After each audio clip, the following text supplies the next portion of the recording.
É isso aí, gente. Fala pra vocês. Fala, pessoal. Bom dia pra vocês aí. Sejam muito bem-vindos ao Morning News desta terça-feira, 18 de outubro. A gente chega mais aí com os índices futuros dos Estados Unidos e também das bolsas da Europa operando em alta.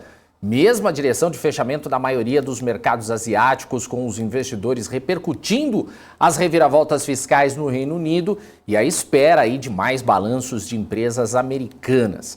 Após o Bank of America subir forte na véspera com lucro e receita superando projeções, Goldman Sachs vai divulgar seus resultados antes da abertura dos mercados. Também hoje será divulgado o balanço trimestral da Netflix. A expectativa é que a empresa volte a registrar adições líquidas de usuários após uma redução da base no trimestre anterior.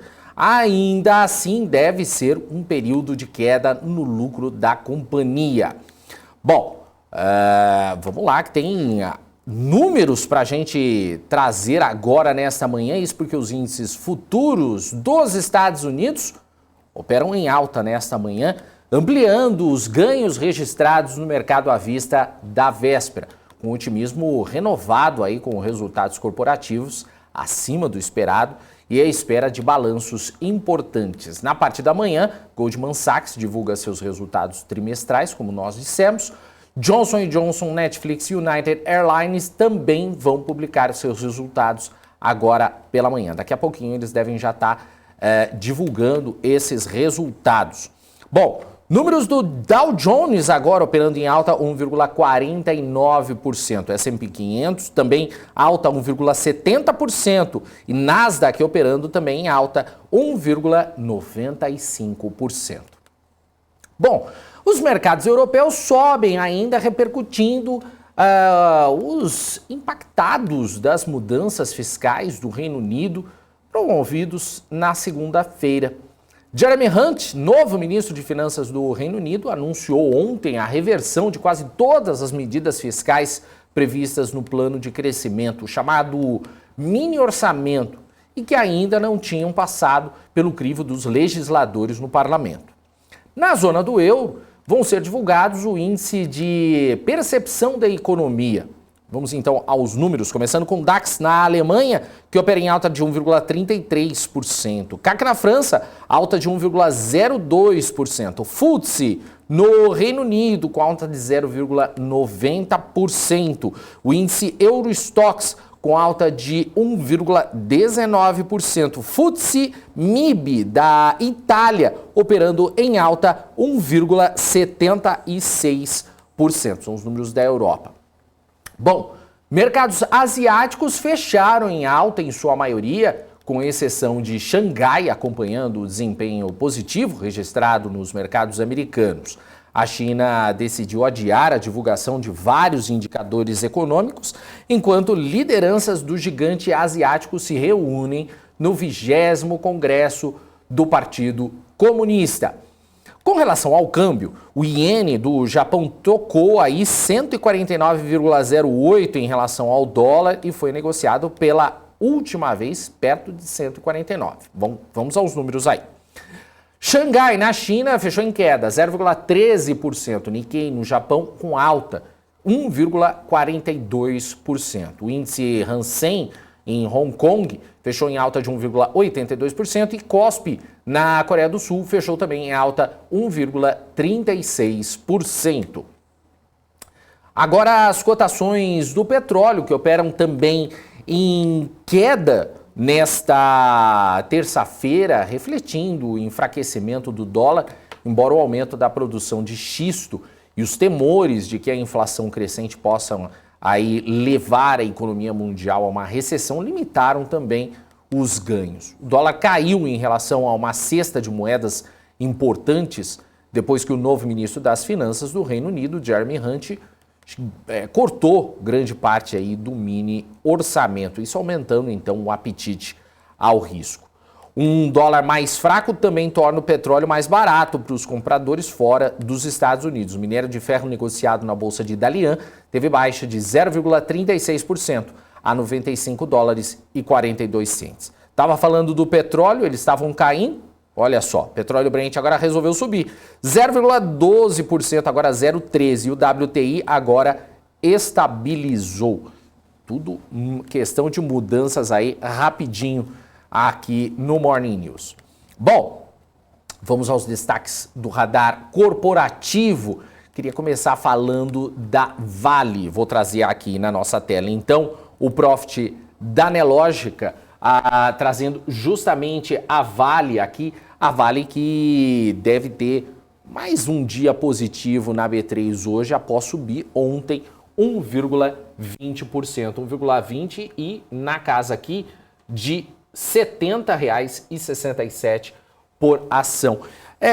Isso porque os recebidos de ações, né, as ADRs da mineradora negociados no pré-mercado em Nova York, sobem agora 1,5% nessa manhã, após subirem 1,43% no After Hours na véspera, já reagindo então ao relatório da produção do terceiro trimestre. Publicado ontem à noite, a Vale anunciou o crescimento de 21% da produção de minério de ferro entre julho e setembro desse ano, em relação ao mesmo período de 2021, para 89,7 milhões de toneladas. As vendas da commodity avançaram 7,4% para 69 milhões de toneladas. Os investidores também aguardam dados de primeira grandeza na China, entre eles o Produto Interno Bruto, no trimestre passado. Os números deveriam ter sido conhecidos na passagem de ontem para hoje. Vamos ficar aí aguardando aí quando que vai ser liberado. Vamos trazer outro número aqui, outro destaque aqui também no profit da Nelogica, que é Natura. Deixa eu trazer Natura aqui, que fechou em alta ontem de 1,33%. Fechou na alta ontem, 1,33 com R$ 12,99 por ação. Isso porque o Conselho de Administração da Natura, ele autorizou o início de um estudo comparativo entre uma oferta pública inicial da Aesop, que é a marca e unidade de negócios de luxo e bem-estar da Natura & Co, e um spin-off da Aesop, que poderia ser seguida de uma potencial oferta pública. Segundo o comunicado, o IPO vem sendo avaliado nos últimos meses como uma alternativa para financiar o crescimento acelerado da Aesop, e a administração da Natura tem tomado medidas para viabilizá-la. O estudo comparativo para avaliar outras estruturas alternativas que possam agregar mais valor para a Aesop, a Natura & Co e seus acionistas, foi aprovado, então, pelo Conselho de Administração. Falando em Conselho de Administração, mas agora da Oi, ela aprovou o agrupamento de ações na proporção de 50 papéis para 1. Ou seja, cada lote de 50 ações de cada espécie seja agrupado em uma espécie de ação da mesma espécie. A proposta ainda precisa ser aprovada pela Assembleia Geral Extraordinária, que está marcada aí para o dia 18 de novembro. As ADRs da companhia não vão ser objeto do agrupamento de ações. De acordo com a empresa, o objetivo da operação é o enquadramento da cotação das ações de emissão da companhia em valor igual ou superior a R$1. No dia 1º de junho, a B3 havia liberado a Oi a seguir negociando abaixo de R$1. Porém, o prazo, que começou a contar em 1º de julho, valia por 30 pregões. Então, já se encerrou. A ação da Oi não é negociada acima de R$1 desde fevereiro. A B3, então, estabelece regras para inibir a negociação de penny stocks, né, como são chamadas as ações cotadas abaixo de R$1.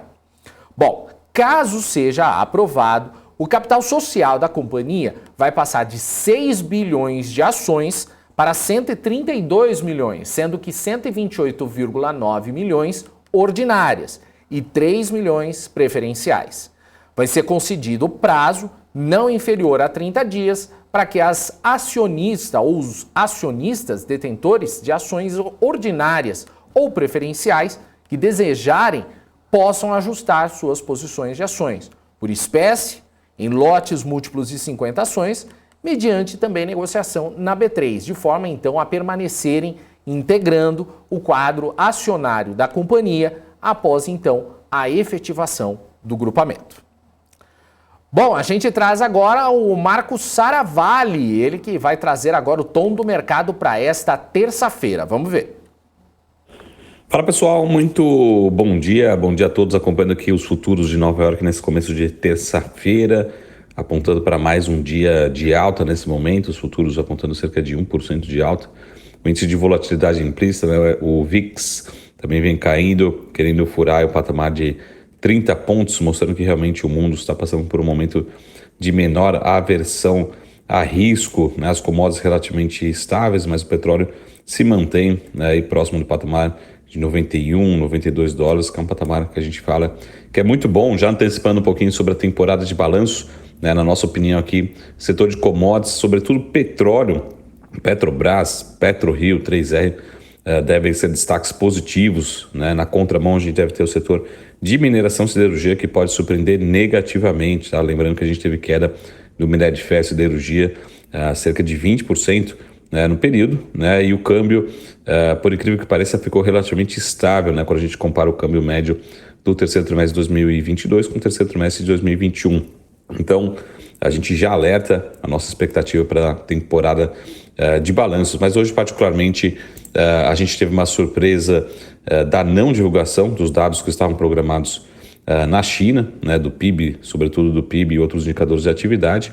O mercado é surpreso, né, com essa postergação da divulgação desses resultados, mas os balanços corporativos, sobretudo nos Estados Unidos, têm surpreendido positivamente o mercado e deve sustentar mais um dia de alta nessa terça-feira por aqui, tá bom? Então essa leitura para hoje, mais um dia com viés de alta, menor aversão a risco global, deve sustentar nosso Ibovespa e também levar com que o nosso real se valorize em relação ao dólar, tá bom, pessoal? Tenham todos um ótimo dia e a gente se vê em breve aqui na BMC News. Até mais, tchau! Valeu, Marco Saravalli. Queria trazer agora para vocês o destaque do nosso portal bmcnews.com.br. Queria trazer para vocês essa reportagem aqui feita pela nossa redação que fala que comida no iFood fica 17,5% mais cara do que no restaurante, diz aí a Brasel. A Brasel ela afirma que os produtos ficam mais caros no delivery por conta das taxas cobradas dos restaurantes pelo iFood. Então tem uma reportagem aqui mostrando que é do levantamento feito pela Brasel, que é a Associação Brasileira de Bares e Restaurantes, que mostra que um prato pedido pelo iFood fica em média 17,5% mais caro para consumir em comparação com o mesmo pedido feito no restaurante. Então se você compra pelo iFood, você está pagando agora mais caro do que você ir até o restaurante. Olha só, a pesquisa ela faz parte de um processo em andamento no CAD, que apura se há abuso de posição dominante por parte do iFood no mercado de delivery brasileiro. Então a Brasel ela fala que a conta se refere ao preço cobrado pelos restaurantes e já inclui os 10% da taxa de serviço.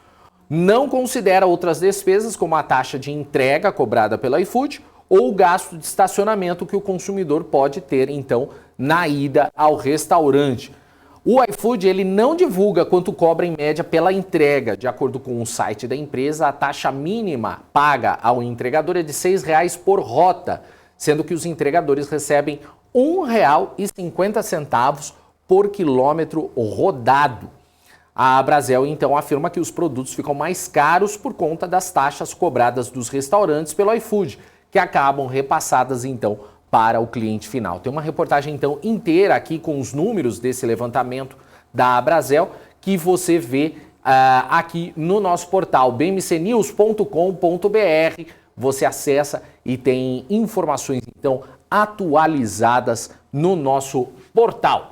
É isso aí. Queria também trazer que saiu, enquanto o Marco Saravalli estava falando, saiu aqui no nosso Telegram da BMC News. Se você não é assinante do nosso Telegram, já aproveita e participa aí do nosso Telegram.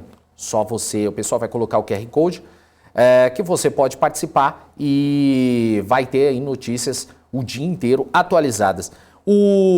Saiu o resultado trimestral do Goldman Sachs, o lucro líquido do terceiro TRI, 3,069 bilhões de dólares ante 5,3 bi do terceiro TRI de 21. O lucro por ação foi de 8 dólares e 35 cents, frente aos 15,14 do terceiro TRI de 21.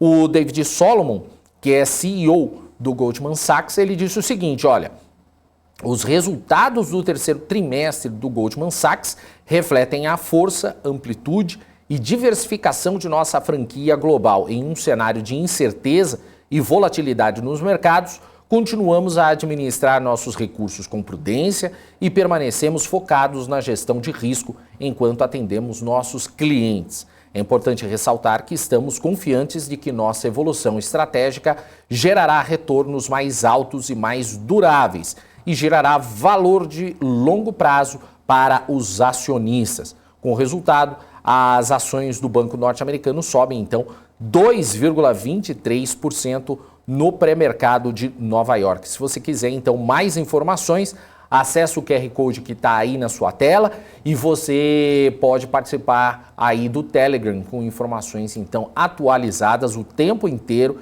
Fique aqui, então, no nosso Telegram, que você vai ter informações atualizadas e de graça. É isso aí, gente. A gente vai fazer agora um rápido intervalo. Daqui a pouco a gente traz mais informações. Tem aí análise de gráficos com o professor Eduardo Becker, Edu Becker, da B3. Daqui a pouquinho, então, aqui ao vivo. Se você já tem aí algum pedido, já pode deixar aí no nosso chat que a gente traz repasse, é claro, para o professor Edu Becker. A gente faz, então, um rápido intervalo. Já já a gente volta.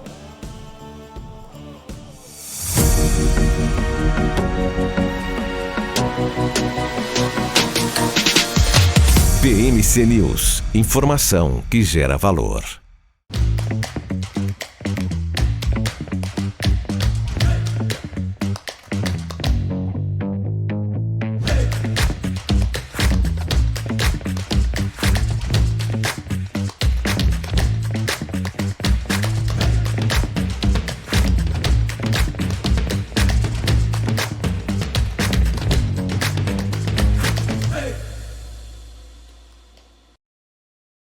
As empresas que fazem parte do seu dia a dia estão em uma das maiores bolsas do mundo, a Nasdaq.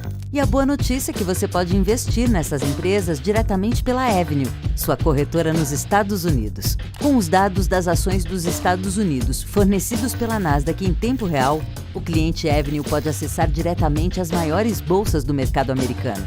Entre neste mercado de tecnologia e inovação. Acesse avenue.com.br/Nasdaq e seja bem-vindo ao mercado global.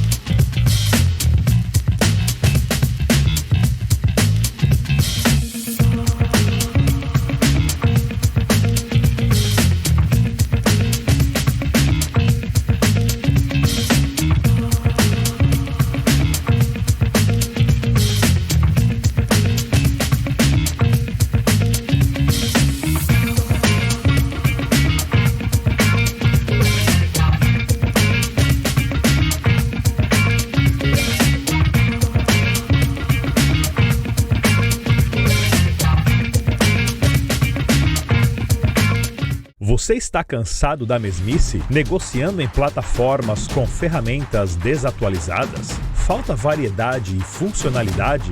Aproveite nossa grande seleção de ferramentas de trade. Baixas taxas de negociação, suporte em português 24 horas por dia, com mais de 200 criptomoedas disponíveis para trade e a facilidade de depósitos com Pix. Aproveite o futuro agora. Bybit. Abra sua conta hoje mesmo. Bybit.com. É isso aí, estamos de volta aqui com o segundo bloco do Morning News desta terça-feira. Vamos direto ao nosso convidado de hoje, que é o Edu Becker, professor da B3, está aqui ao vivo com a gente. Fala, Edu, muito bom dia para você, seja bem-vindo, tudo bem?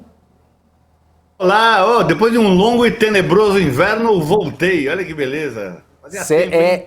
Eu fiquei sabendo que você não gostava mais da BMC. Você falou, vou para outros veículos de comunicação. Não, a gente faz quero. isso um pouco para a pessoa dar importância. Fala assim, não, nossa, ele é importante, entendeu? É para isso mesmo. Então Não, seja cheio de bem-vindo de serviço. volta.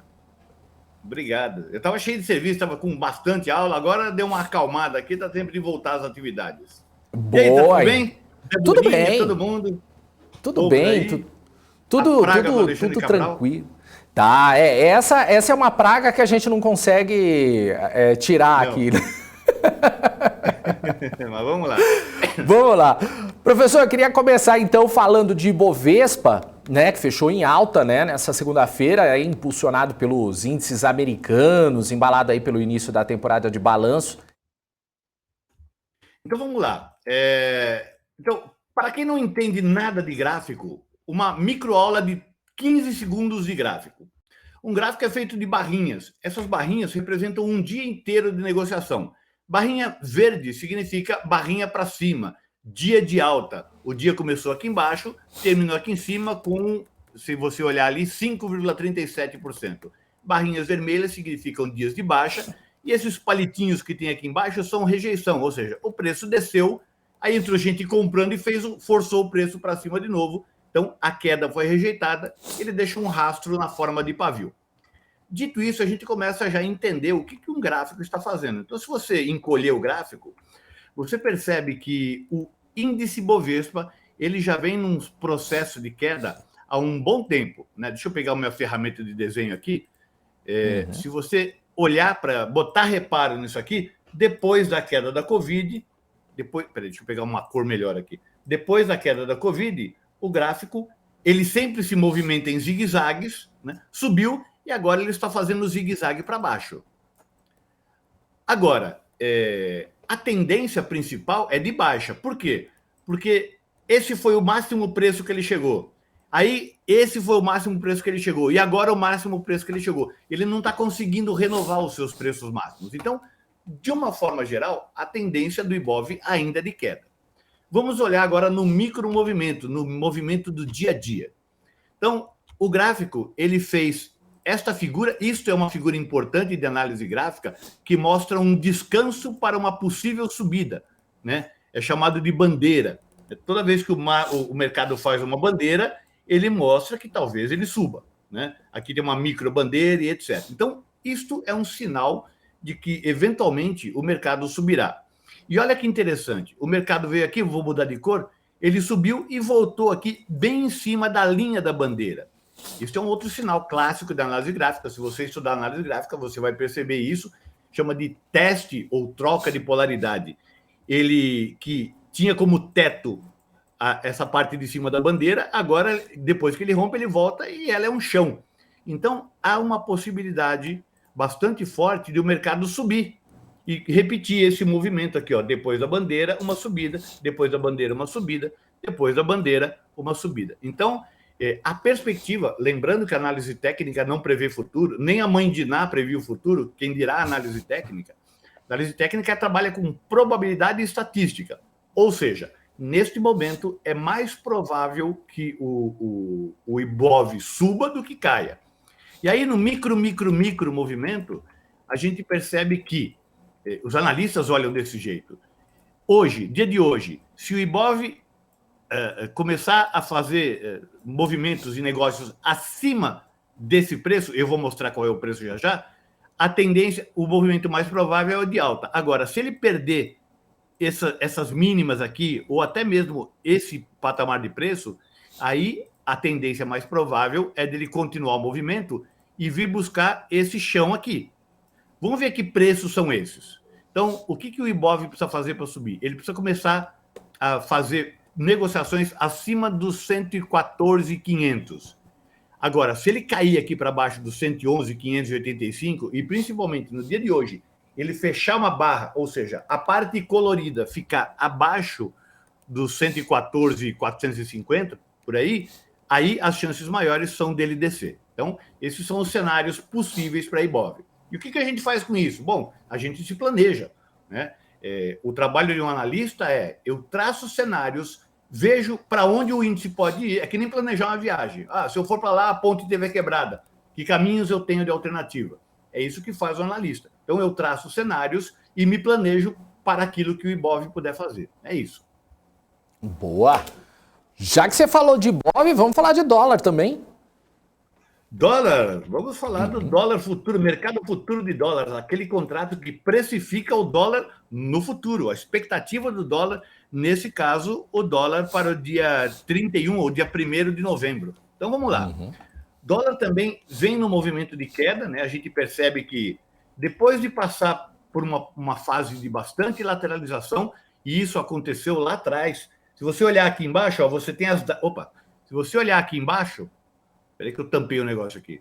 Se você olhar aqui embaixo, você tem as datas aqui, 2018, 2019, 2020, Covid aqui, né? 2021 e aqui 2022. Dito isto, a gente percebe que... deixa eu limpar aqui. Tá.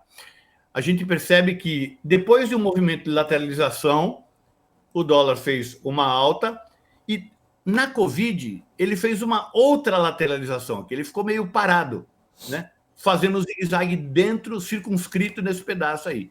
E o que o dólar faz? Ele rompe isso aqui, ele vem aqui para baixo, tenta voltar lá para dentro da que a gente chama de congestão e está descendo. E olha o que aparece aqui de novo. Lembra que eu falei do Ibov agora há pouco sobre bandeiras? Então, se você reparar aqui, nós temos uma outra bandeira aqui, Olha o dólar fazendo uma bandeira. Então, o que a gente espera? A gente espera que o dólar faça esse movimento. Bandeira, depois da bandeira, continue caindo. E como os mercados, eles sempre andam em zigue-zague. Então, dado que o mercado voltou, ele vai subir. E quando ele vai subir, qual é o primeiro lugar por onde ele passa? O primeiro lugar por onde ele passa é o topo anterior. E quando está caindo, o primeiro lugar que ele passa é o fundo anterior. Ou seja, a perspectiva do dólar se ele romper essa bandeira aqui para baixo e ele começar a descer, a expectativa é que ele venha aqui para o fundo anterior, né? Dito isso, vamos aos preços. O dólar está dentro dessa bandeira, ele teria que perder, de fato, os 50,81, né? O dólar futuro, ele tem 4 casas, seria como se fosse os R$ 5,08, mas a gente fala 50,81. Então, se ele perder os 50,81 aqui, as chances são muito grandes dele vir buscar esse fundo aqui, ele cair aqui 4864, 4865, como diz o Alexandre Cabral, chance de você ir para Disney passear. Agora, para o dólar subir, ele precisa ganhar esse ponto aqui, o 54,67. Ou seja, do ponto onde ele está, ele precisa subir 184 pontos ou 3,5% para mostrar que, olha, estou com disposição para subir.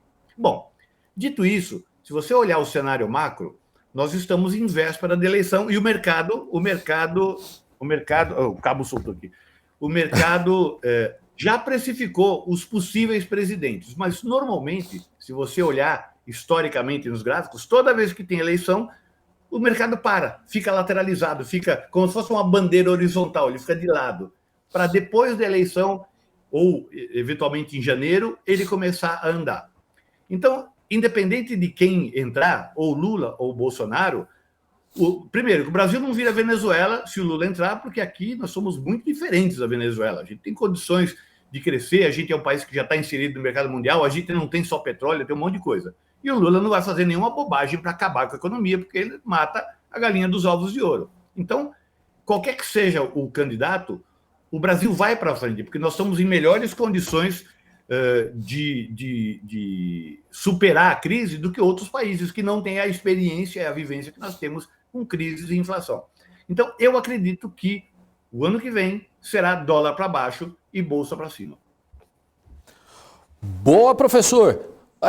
Eu ia fazer uma pergunta, mas eu vou atender um pedido aqui do chat primeiro. O Zé do Loss falando aqui, bom dia, vovô garoto. Analisa a Eng, por favor. Engie. Tem um perfil no Instagram, acho que não sei se é ele, Zé do Loss. É um cara muito divertido. Engie, vamos lá. Engie, né? Empresa de energia elétrica muito boa. Eu tenho ela na minha carteira, é uma excelente empresa, né?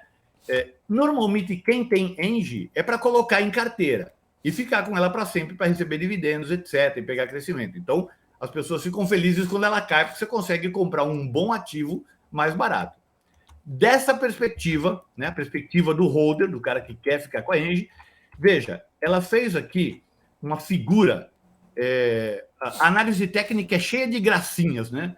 E tem uma figura curiosa chamada ombro, cabeça, ombro, né? Isso é uma figura de reversão. Normalmente, quando como seriam 3 montanhas, só que como isso aqui está um pouquinho mais alto, chamam-se de ombro, cabeça, ombro. Passada essa linha de base do ombro, cabeça, ombro, o que o mercado normalmente faz em todo e qualquer ombro, cabeça, ombro? Ele rompe, volta para testar o rompimento e desce, buscando exatamente a altura maior dessa formação aqui para baixo. Então, a perspectiva é que está quase lá, né? É que Engie desça mais um pouco. Vamos aos números, né? Deixa eu pegar aqui essa formação, projetar 100% para baixo.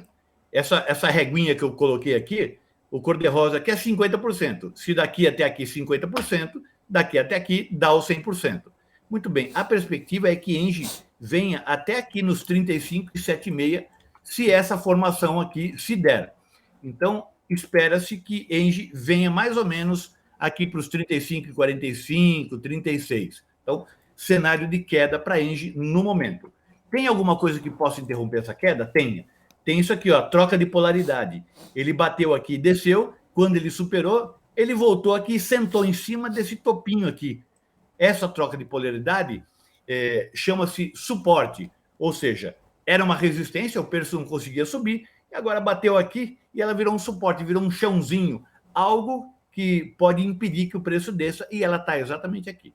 Bom, dito isto, se Engie perder esse último fundinho aqui, 37,43, as chances são grandes dela vir buscar os 35. O que mais que ela pode fazer se ela não for cair? Então, de novo, análise de cenário. Ela pode bater aqui e começar a fazer zigue-zague para cima e vir para cá de novo, né? Formando uma gigantesca lateralização. É possível que ela faça isso? É possível que ela faça isso. Já dá para afirmar o que ela tem maiores chances de fazer nesse momento? Não dá, porque ela está num suporte aqui, ela está num chãozinho. Eu preciso que ela me diga para onde ela vai. Como é que ela me diz que ela vai subir? Ela vai fazer um zigue-zague para... Ela vai fazer um zigue-zague para cima. Se ela fizer um zigue-zague para cima e romper esse topinho aqui, né? Aí ela está me dizendo que, sim, vou cair. Se ela romper esse cara aqui para baixo e fizer um zigue-zague para baixo, aí ela me diz que vai cair. Fazendo esse desenho para cima, ela sobe. Fazendo esse desenho para baixo, ela desce. E agora, o que eu faço? Agora você fica olhando, porque não tem muito o que fazer. É isso. Legal. Bacana, a gente vai aprendendo junto. Ô, Edu, o Bruno tá pedindo para você falar de Marfrig. MFG Marfrig, MRF. Opa, peraí que eu fiz um desenho aqui. Deixa eu limpar os desenhos aqui para deixar o gráfico limpinho para a gente olhar a Marfrig. Bom, Marfrig, de novo, continuamos com o gráfico diário. Cada barrinha aqui é um dia, né? Então, você percebe que Marfrig, ela teve um topo aqui atrás que foi superado, né, recentemente, agora em... Vamos ver a data aqui, ó. O maior topo, se você... O meu cursor está em cruz. Se você olhar no pezinho da cruz, lá embaixo, está lá, 11/10/2021, né, para você ver onde fica a data aqui, ó. Então, em outubro, ela fez um topo, tentou romper, né, esse cara aqui, voltou, né, para fazer a troca de polaridade, não conseguiu e perdeu isso aqui. E agora, nesse momento, ela está parando aqui, nesse suportezinho aqui, né? Então, de novo, uma situação de indefinição, né? Ela para num ponto em que tudo pode acontecer. Ela pode subir, fazer um zigue-zague para cima. Toda vez que uma ação chega num suporte ou numa resistência, lembrando que suporte é o chão, resistência é o telhadinho, você tem que esperar para ver o que o gráfico mostra, o que os preços mostram, o que o mercado mostra para você. Então, para ele subir, eu precisaria que ele fizesse isso aqui. Ok? Bom, ele já fez uma parte desse movimento, né? Ele já fez o zigue e o zague. O que eu preciso que ele faça para mostrar que ele vai subir? que ele rompa esse topinho aqui. Ou seja, a partir desse ponto, eu posso considerar que Marfrig subirá. E se ele descer? Se ele descer, eu espero ele fazer aquilo que a gente chama de pullback, né? Ele faz aquela voltinha para testar esse rompimento e descer. Fez um zigue-zague para baixo. Vamos aos preços. O que Marfrig precisa superar para dizer que vai ganhar, para dizer que vai subir? Ela precisa começar a fechar uma. Não é fazer palitinho. Palitinho é rejeição, né? Então, se fizer um palitinho aqui para cima, rejeitou. Ela tem que fechar um candle, ou seja, fechar uma barrinha dessa colorida, um verdinho acima, né? O corpinho do candle, o verdinho acima do 10,85. Aí você pode acreditar numa tendência de alta, né? E se ele fizer isso, ele tem um alvo bastante importante, e o alvo dele é aqui. Lembra que o mercado faz zigue-zagues, e toda vez que ele faz o zig, o zag, o próximo zig, ele passa pelo topo anterior. E qual foi o último topo depois dessa descida? Esse cara aqui, então é o próximo alvo. Se ela romper esse topo, ela tem aí um alvo de 36%, que é um ganho substancial para qualquer carteira de qualquer pessoa, né? Mas se você errar, você tem uma perda possível de 11%. Então, dado que ela bateu aqui, né? E a grande tendência aqui recente é de alta, né? Se você traçar uma reta média aqui, você vai perceber que Marfrig está indo para cima, né? Dito isso, existe uma probabilidade ligeiramente maior de Marfrig subir, mas só vale compra a partir dos 10,83, 10,85. É isso. Boa! Tem outro pedido aqui que é do Flávio Machado Pinheiro. Ele falou, por favor, dá uma analisada em Cogna. Conga, bonitinha. Cogna. Conga, olha os nomes que os caras inventam. Conga está subindo, olha que bonitinho. Foi muito criticada por causa dessa discreta descida. Olha que coisa mais triste. Ela chegou a descer na mínima aqui 90%. Aí todo mundo diz, o mundo vai acabar, vamos todos morrer. Mas o que a Cogna faz? Ela fez aqui um fundo triplo. Normalmente, na análise técnica, quando os preços fazem fundos duplos ou triplos, ou topos duplos e triplos, a projeção do movimento, a gente traça um negócio, de novo, aqueles nomes esquisitos, né? A gente traça um negócio chamado linha de pescoço. Chama linha de pescoço, isso aqui. Isso vai dar a altura da formação. E como é que a gente projeta isso? É que nem aquele ombro, cabeça, ombro. A gente projeta a altura dessa formação aqui para cima. E olha que coincidência, onde é que ele para? Exatamente no topo anterior. Então, Conga está subindo, ela tem que superar esse cara aqui, né? Que é a tal da linha de pescoço. Vamos dar um zoom aqui, ó. Ela tem que superar a linha de pescoço. E olha que bonitinho que ela está fazendo. Ela está obedecendo a análise técnica clássica aqui, ó. Ela está fazendo zigue-zague, zigue-zague, zigue-zague, vários zigue-zague. E o que ela está fazendo aqui? Um outro zague, em cima de um topo anterior, aqui, ó. Em cima de um topo anterior. Então, o que a gente espera? A gente espera que ela rompa a linha de pescoço e fique fazendo zigue-zague até chegar lá em cima no nosso alvo. Que números são esses? Ela tem que superar aqui os 3,19, mas não vai comprando, 3,19 vou comprar, porque o stop fica muito longe. Espera ela romper, espera ela voltar, porque aí você tem um stop, você tem um risco menorzinho, e aí você compra aqui, né? Você vai buscar ela de volta aqui, quando ela vem fazer o teste do rompimento. Você vê que ela sempre testa o topo anterior rompido. Olha que bonitinho aqui, ó. Ela fez um topinho, subiu, testou. Ela fez um outro topinho aqui, ó. Um outro topinho aqui, subiu, voltou para testar, subiu. Agora ela está voltando aqui para esse último topinho aqui. Espera-se que ela faça isso mesmo e volte lá para cima. De todo modo, se você conseguir pegar ela aqui, você tem um upside aí de 53%, o que é estupendo. Ela vai? Eu não faço a menor ideia se ela vai, mas, de novo, a gente trabalha com cenários. Se ela fizer esse cenário, as chances são maiores dela continuar subindo. Do ponto de vista macro, veja, ela desceu muito, ela desceu assustadoramente, perdeu 90%. No mínimo, ela tem que dar um respiro, nem que seja para... Eu vou dar uma inventada aqui, isso não é verdade, eu estou dando uma inventada. Nem que seja para ela fazer isso aqui. Sobe para depois continuar caindo. Não estou dizendo que ela vai fazer isso. Estou inventando para você ver o raciocínio. Ou seja, eu acho que ela sobe, nem que seja para fazer o zague para ela continuar descendo. Então, para mim, Cogna é alta. Agora, quando que invalida o movimento de alta? Ora, se o mercado é uma sucessão de topos e fundos ascendentes, de zigue-zague para cima, quando foi o último zague? O último zague foi aqui. E ela está fazendo isso aqui. Se ela perder aqui, invalida o processo de alta e ela deve voltar aqui para dentro dessa congestão, né? Então, ela não pode perder esse precinho aqui, ó. Ela não pode perder o 2,70. Se ela perder o 2,70, invalida a alta e ela deve voltar para ficar nessa maçaroca lateral aí mais um tempo. É isso. Legal, boa. O Pedro Douglas está perguntando aqui se você pode analisar a Vivo. Vivo T3, que eu também tenho na minha carteira. Eu sou um cara rentista, eu sou um cara que vive de dividendos, né? E eu fico feliz toda vez que Vivo cai, porque eu consigo comprar a boa empresa na promoção, né? Então é isso. Vivo está caindo, ótimo, estou feliz, e ela está vindo para o suporte. Como é um suporte histórico, se você olhar para isso aqui, deixa eu pegar aqui o verdinho aqui, se você olhar para esse troço aqui, ó, repara que isso aqui foi uma resistência, né? Eu falei que eu ia pegar verde, eu peguei amarelo. Isso aqui foi uma resistência, fez a troca de polaridade e isso aqui virou um suporte. Ou seja, o que o mercado faz?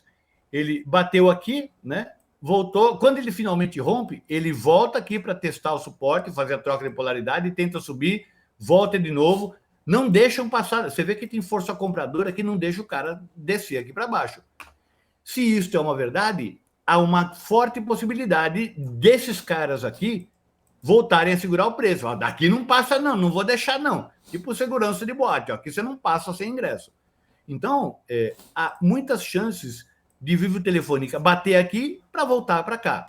Mas não se esqueça que Vivo Telefônico não é uma ação de andar muito. Perceba que ela está, desde 2019, ela está numa grande lateralização. Não é aquela ação que evolui, que cresce para caramba, né? Até porque todo mundo já tem telefone, né? Para onde vai crescer? Enfim, dito isso, vamos aos números. E aqui temos um problema que é esse suporte aqui não é uma linha, é uma região, né? Até aqui, ó. Tudo isso aqui é uma região de suporte. Então, o preço pode vir para qualquer um desses pontos aqui, ó, do 37,62 ao 36,33. Mas o preço chegando aqui embaixo, e eu acredito que ele vai chegar aqui embaixo, e a partir daqui fazer um zigue-zague. Opa, peraí que saiu transparente aqui. Fazer um zigue-zague, as chances são dele voltar a subir, nem que seja um pouquinho, ó. Perceba que aqui, ó, ele bateu aqui, fez o zigue-zague e subiu. Ele bateu aqui, fez um zigue-zaguezinho e subiu. Bateu aqui, fez um zigue-zague e subiu. Bateu, fez um zigue-zague e subiu. Se ele bater e fizer um zigue-zague, as chances são de que ele suba, e a gente sempre espera que ele vá buscar de novo o topo anterior. E o próximo topo relevante que eu tenho aqui, que houve troca de polaridade, tá vendo? Ele foi um chão aqui e um teto aqui, foi os 48,10. Significa que se mais ou menos nessa região ele começar a subir, eu tenho um upside aí de 20%. Então, veja, se a Bolsa o ano que vem subir, dado que o Brasil vai estar bem em face a um mundo todo em recessão, a gente vai ser meio que bola da vez. Então, qualquer coisa que você comprar tem chance de subir. Então, o mercado está forrado de oportunidades, até mesmo se você pegar e fizer uma média da relação preço, né, sobre valor patrimonial, preço sobre lucro das empresas todas do Ibovespa, nós estamos nos patamares historicamente mais baixos dos últimos 20 anos. Ou seja, a nossa bolsa está muito barata e cheia de oportunidade para se ter ganhos de capital. Então, eu acredito também na subida da Vivo, mas antes ela tem que cair até essa região aqui. Legal. Ó, tem muito pedido, mas vamos para fechar então. A Rosana tá pedindo CSN. CSNA3. Aquela empresa que quando você vai comprar com pressa, você acaba comprando Cosan, né? Porque CSN e CSAN. Eu já fiz isso. Bom, olha que fato curioso aqui. Ela subiu, olha que subida linda, né? Se você reparar aqui, eu tenho uma subida maravilhosa aqui. Quem comprou nessa subida ficou super feliz. Fez aí 900% em um ano aqui, ó. De março de 2020 a maio de 2021, ela proporcionou um ganho de 900%. Isso é maravilhoso. Agora, você concorda que, já que o mercado sobe fazendo zigue-zague, depois de uma subida de 900%, é justo que o mercado dê uma corrigida, né? Também ninguém sobe para sempre. Bom, dito isso, o mercado começou a fazer zigue-zagues, né? O mercado começou a fazer zigue-zague para baixo, fez uma bandeira aqui, olha que bonitinho, né? Mais zigue-zagues, e olha esse fato curioso, vou até mudar de cor. Ele rompe essa linha aqui, que foi resistência, né? Rompe para baixo, já tinha rompido aqui, né? Mas aqui passou direto, aqui que ele faz o teste mesmo. Rompe para baixo, volta para testar, desce e começa a desenhar um zigue-zague. Então, CSN, ele é para baixo, né? A maior probabilidade de CSN é para baixo, e a má notícia é que o para baixo dela tem 2 pontos. Um primeiro ponto é essa resistência aqui, né? Se você esticar para cá, é um ponto onde ela pode enroscar, mas se ela perder aqui, ela vem aqui para baixo. Então, não é compra ainda de CSN. Eu acredito que CSN ainda tem espaço para cair, né? Deixa eu ver se eu consigo achar um outro ponto aqui. Mais ou menos. Esse é um ponto possível de enrosco. Não quer dizer que ela vai parar, mas assim, toda vez que você olhar um gráfico, fica olhando esses bicos e traça uma linha. Quando o preço chegar nessa linha, ele pode fazer 2 coisas. Ou ele vem nessa linha aqui e sobe, e para subir ele tem que fazer um zigue-zague para cima, ou ele ultrapassa a linha, faz o teste, né? Ele volta na linha e faz um zigue-zague para baixo, mostrando que ele quer descer. Se ele fez esse cenário que ele vai subir, o próximo endereço para cima é o topo anterior. Se ele fez esse zigue-zague que vai descer para baixo, o próximo enrosco é no fundo anterior. Então, assim fica mais fácil você entender mais ou menos para onde o gráfico poderá ir e se planejar. Se é hora de comprar, se é hora de vender, se é hora de ficar olhando e assim por diante. É isso. Perfeito. Professor, obrigado. Pode voltar aqui se você quiser, para pelo menos dar um tchauzinho. Eu vou mostrar a minha cara fofa aqui. Professor, obrigado pelo retorno e, por favor, não suma, né? Muito tempo aqui. É só chamar que eu vou. Aproveita que eu sou facinha. Você fez um cafuné, eu tô indo, eu sou desse. Então tamo junto. Deus, depois eu vou falar de geopolítica, eu não entendo nada. Eu nunca fui nem pra China, não sei. Não, beleza? Geopolítica a gente deixa pra lá. Valeu, professor. Ele que gosta dessas coisas. Boa. Um abraço, professor. Até mais. Tchau pra você. Pessoal. Obrigado. Tchau. Valeu. Grande professor Edu Becker aqui no Morning News. A gente aproveita para fazer um rápido intervalo. Daqui a pouco a gente volta com as últimas informações do Morning News. Até já.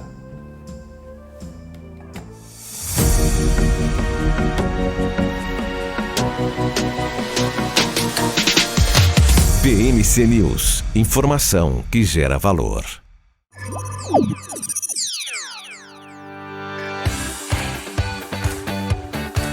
Aqui você pode negociar índices como DAX, Nasdaq e S&P 500 e commodities como soja, cobre, petróleo e café.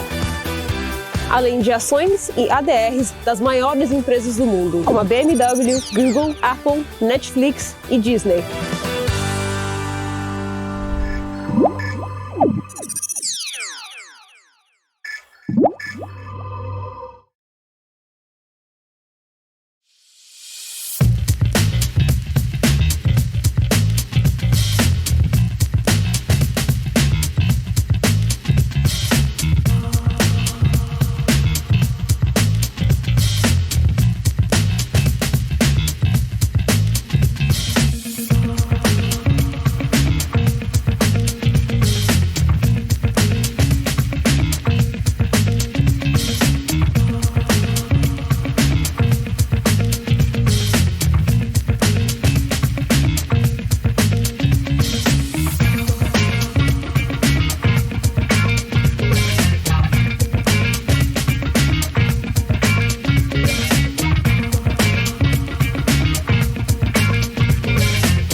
Quer conhecer um pouco mais sobre as principais empresas de capital aberto no mercado brasileiro?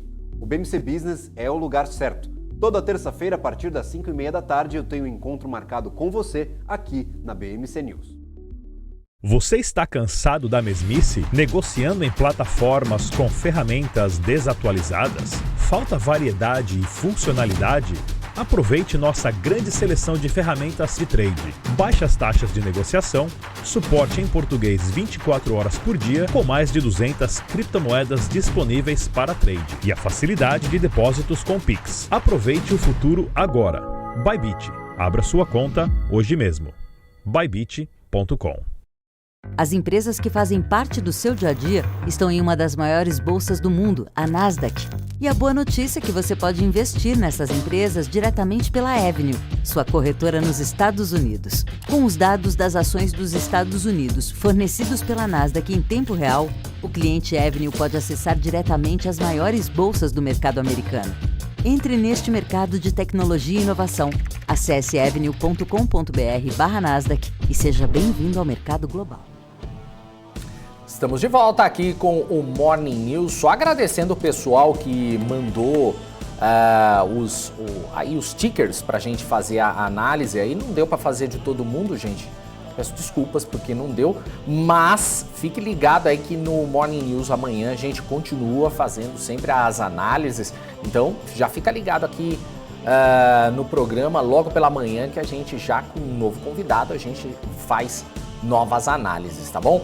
E respondendo a pergunta aqui do Alan, que colocou aqui o que houve com o apresentador Felipe. Felipe Nascimento está curtindo suas férias ao lado da filhota que nasceu semana passada, grande Melissa, ou melhor, pequena Melissa, que nasceu semana passada. Então, logo, quando ele terminar de curtir esse meizinho de férias com ela, ele estará de volta aqui no Morning News. Bom, seguindo aqui então com o Morning, o presidente da Câmara dos Deputados, Arthur Lira, confirma para hoje a discussão em plenário sobre o projeto que criminaliza pesquisas eleitorais e divulgarem resultados divergentes dos das urnas eletrônicas. Kelly Cali tem as informações ao vivo de Brasília e está aqui agora com a gente. Muito bom dia, Kelly, seja bem-vinda. Oi, Dani, bom dia a todo mundo que está começando esta terça-feira com a gente. Uma pauta aí, depois das eleições, acabou ficando ali no seio do Lira, né, no encontro do Lira. Ele tentou de toda maneira arregimentar essa votação de maneira célere, né, de forma que conseguiu aí juntar projetos de lei que já existiam aqui, que debatem o tema, que é a punição aos institutos de pesquisas eleitorais que divulgarem resultados ali fora das margens, né, tanto da urna eletrônica como também das margens de erro dos respectivos institutos, né? Então, você teve essa discussão do Lira puxando lá atrás, logo depois das eleições, né, dizendo que era um absurdo, enfim, atribuiu várias qualidades negativas às pesquisas que divulgaram resultados fora ali do contextualizado, e se somou, então, à iniciativa do líder do governo aqui na casa, o Ricardo Barros, que chegou a protocolar um projeto de lei, o 2567, a gente adiantou essa informação logo no dia que ele apresentou ali o protocolo, minutinhos depois, e aí já tentou colocar aí na soma um requerimento de urgência para levar o seu projeto, ou melhor, trazer o seu projeto aqui para o plenário, também em frente ao plenário. O que acontece? O projeto de lei do Ricardo Barros previa, inclusive, prisão, né? Na semana passada ele conversou com a gente, né? Conversou com jornalistas aqui num dos corredores da Câmara e disse claramente que, para ele, o correto era que existisse uma punição penal com relação aos institutos que divulgassem pesquisas ali divergentes, né? Só que aí o que acontece? Essa tentativa não foi bem recepcionada pelo Lira, que deseja que essa matéria seja discutida, traga ali sanções aos institutos de pesquisa, mas não deseja que seja, por exemplo, essas sanções penais, né? Então, foi o que o Lira fez. O Lira juntou projetos de lei que já existiam sobre o tema, não à toa. Quem vem aqui para o plenário hoje, muito provavelmente, puxando essa discussão, um projeto lá de 2011, um projeto que fala de sanções ali, pagamentos de multa, ou seja, sanções na área civil, né? Ele não concordou muito com o projeto de lei do Ricardo Barros, pediu para que o Ricardo Barros refizesse esse texto em conjunto com outros líderes ali para se chegar a um texto de consenso e assim o relator possa apresentar um relatório que seja absorvido. Por quê? Porque eles querem que essa discussão, quando chegar em plenário, ela tenha votos para passar. Se ela não passar, Kelly, o que acontece? Se o requerimento de urgência não passar, a matéria fica parada. E aí você tem que apresentar um novo requerimento para trazer de novo. Ah, Kelly, se o requerimento de urgência for aprovado, mas a matéria não for aprovada, ela vai ser engavetada, e aí não se fala mais nisso, né? Então tem uma discussão, é uma discussão tensa, uma discussão polêmica, mas uma discussão que foi encabeçada pelo presidente aqui da casa, por isso a sinalização é de que muito provavelmente ela vai ser aprovada. Fica difícil da gente dizer, porque a gente não sabe qual é o teor do texto, o relator ainda não se pronunciou. Então, fica bem complicado dizer, viu, Dani, se vai passar ou não, mas a expectativa do presidente, do líder do governo, aqui na Câmara, o Ricardo Barros, e de parte da base do governo, é de que essa matéria vá para frente. Vamos ver se de fato vai ter força. A gente vai acompanhar aí ao longo do dia e trazer informações mais tarde. Eu volto com você aí no estúdio. Perfeito, Kelly. A gente fica no aguardo aí, então a gente vai ter mais notícias ao longo do dia. Obrigado, Kelly. Abraço, bom trabalho para você. Para todo mundo, boa terça. Tchau, Dani. Até. Ainda com as notícias do Brasil, a Polícia Federal ela quer interrogar novamente Adélio Bispo de Oliveira na apuração que busca identificar eventuais mandantes ou financiadores do atentado contra Jair Bolsonaro em Juiz de Fora, Minas Gerais, durante as eleições de 2018. Antes de levar adiante a diligência, o delegado Martim Botaro Purper, encarregado atualmente do inquérito, pediu à Justiça Federal em Mato Grosso do Sul acesso ao laudo de avaliação do estado de saúde mental de Adélio, produzido recentemente por 2 peritos. A Justiça Federal negou. Purper assumiu o inquérito no início deste ano. O delegado que estava com o caso antes dele concluiu por 2 vezes que Adélio agiu sozinho e que não houve mandante no atentado contra Bolsonaro. Recolhido em uma penitenciária federal na capital sul-mato-grossense, o responsável pela facada no hoje presidente da República foi submetido a uma nova avaliação psiquiátrica em julho. O exame vai subsidiar a definição pela Justiça Federal sobre eventual retorno de Adélio ao convívio social. A senadora Simone Tebet, do MDB, afirmou que o agronegócio e o mercado financeiro não devem temer o ex-presidente Lula e que seus eleitores vão ter guarida em um eventual governo petista. Simone Tebet pretende ampliar o diálogo com o agronegócio, um dos setores mais fiéis ao presidente Jair Bolsonaro. Ela afirma que o agro não cresce por causa do governo, mas apesar de governos. A ex-senadora disse o mesmo em relação à parte dos eleitores do mercado financeiro, também resistente ao PT. Abre aspas. Quem acabou com o teto de gastos com âncora fiscal? Que âncora fiscal existe no governo Bolsonaro? Fecha aspas. Bom, nas notícias internacionais, a primeira-ministra do Reino Unido, Liz Truss, pediu desculpas pelo que chamou de erros e negou que pretenda deixar o cargo. As declarações foram dadas à rede britânica BBC ao final de um dia em que ela agravou as críticas que vinha recebendo da oposição e mesmo de correligionários por seu pacote econômico agora revertido. Truss assumiu em setembro, prometendo reformas fiscais e cortes de impostos para conter a alta da inflação no país, puxada pelo aumento nos custos da energia, reflexos aí de uma tendência global desencadeada pela guerra da Ucrânia, mas também nos planos de recuperação econômica pós-Covid. Adiado em meio ao luto pela morte da rainha Elizabeth II, o plano, porém, foi rejeitado por investidores e políticos, derrubando o valor da libra e os preços dos títulos do governo e forçando o Banco da Inglaterra a intervir para proteger fundos de pensão.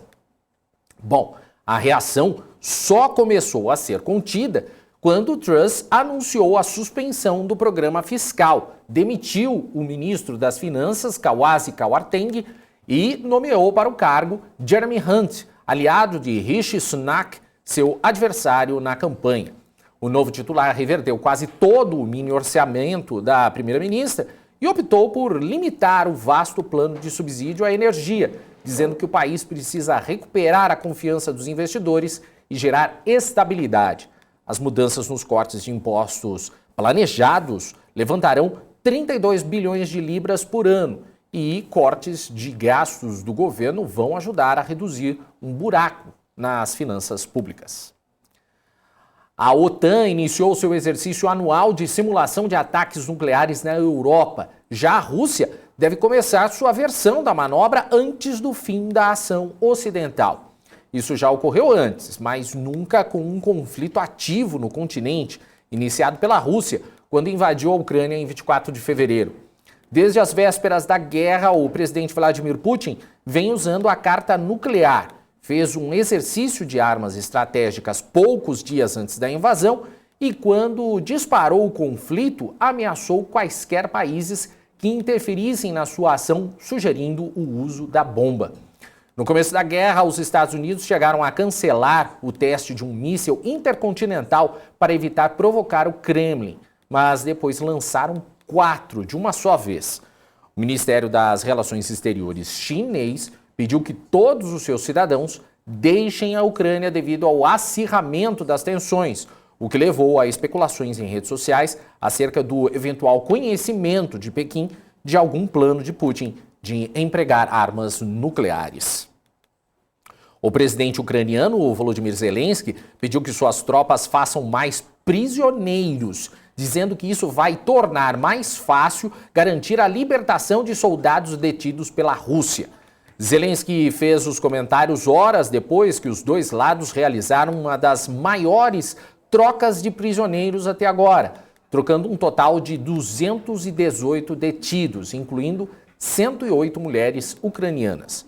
O chefe de gabinete de Zelensky disse que havia 12 civis entre as mulheres libertadas. Separadamente, o Ministério do Interior da Ucrânia informou que algumas das mulheres estavam presas desde 2019, depois de serem detidas por autoridades pró-Moscou nas regiões orientais. Marina Ovsyannikova, jornalista e ex-colaboradora do canal estatal de televisão da Rússia, acusada de espalhar notícias falsas sobre a guerra da Ucrânia, conseguiu escapar da prisão e ainda fugiu do país. A informação foi confirmada pelo advogado dela, que afirmou que a jornalista está sob a proteção de um Estado europeu, mas não indicou qual é o país e recusou a responder com mais detalhes se a fuga implicaria em algum embaraço jurídico. A jornalista chamou a atenção do mundo quando criticou a invasão da Ucrânia durante a exibição de um noticiário da televisão estatal russa. Ela interrompeu uma transmissão ao vivo carregando um cartaz escrito "Pare a guerra" e "Estão mentindo para você".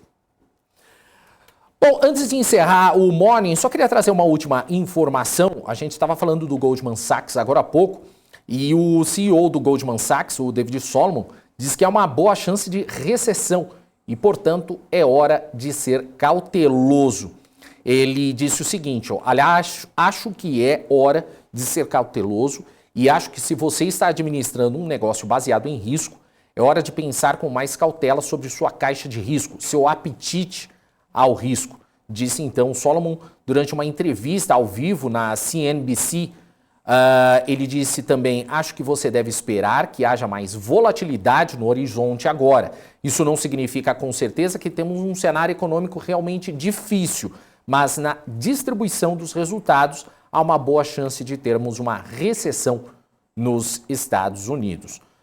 Só lembrando, Solomon falou poucos minutos depois que a empresa divulgou os resultados do terceiro trimestre, que superaram as expectativas dos analistas de lucro e receita. Esses relatórios chegam em um momento importante para a empresa, enquanto prepara outra reorganização, dessa vez contribuindo, então, combinando os 4 principais negócios da gigante do Wall Street em 3. Tá aí as informações que a gente trouxe agora há pouco, então, dos números do Goldman Sachs e agora a entrevista que o CEO do Goldman Sachs, o David Solomon, deu para a emissora norte-americana CNBC agora há pouco. É isso aí, pessoal. Gostaria de agradecer a todos vocês que deixaram sua mensagem aqui no nosso chat. Se você ainda não se inscreveu no nosso canal, já aproveita para se inscrever, já deixa seu like, deixa sua mensagem também, que a gente fica aí sempre à disposição para vocês, sempre trazendo notícias para vocês o dia inteiro aqui na BMC News. Um abraço para vocês, fiquem agora com o BMC News, com a Paula Moraes, com a Isabela Takaki. A gente se vê às 2 da tarde no BMC Market. Tchau!